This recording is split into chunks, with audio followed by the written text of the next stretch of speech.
Hello, the gardeners. Good morning. Our cooking for today, guys, is kamuti Q. Nakapalit ang kamuti gahapon. Tapos, naisipan kong gumawa ng kamuti Q. So, gawa tayo ng kamuti Q. Let's go. Gawa tayo ng kamuti Q, guys. First, we have to peel the sweet potato, cut it in cubes. And then, we're gonna fry this up. Brown sugar. Kamuti Q. Gawa tayo ng kamuti Q, guys. First, we have to peel the sweet potato, cut it in cubes, and then we're gonna fry this up. Brown sugar. Kamuti Q.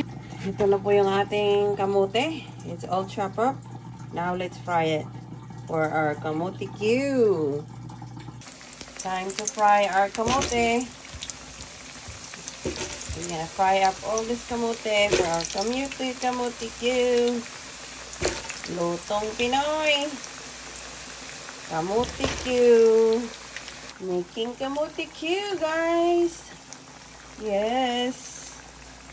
That's my morning snack to share. So, guys, luto po tayo ng kamuti Q.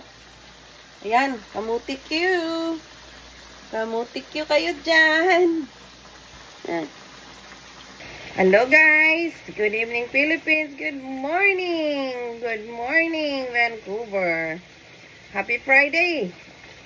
Early morning, I'm cooking kamuti Q. I-share ko dun sa aking mga kaibigan. Okay?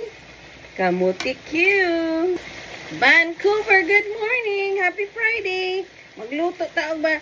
Magluto taog kamuti Q. And also, I'm going to use this special brown sugar from the Philippines. Muscovado raw sugar. I got this from the Philippines when I went. Yan na po, guys, ang ating this is kamuti Q, you guys, using Muscovado. It's a Filipino raw sugar. Ayan.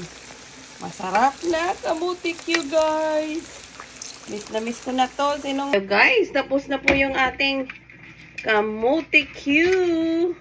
Kamuti Q kayo dyan.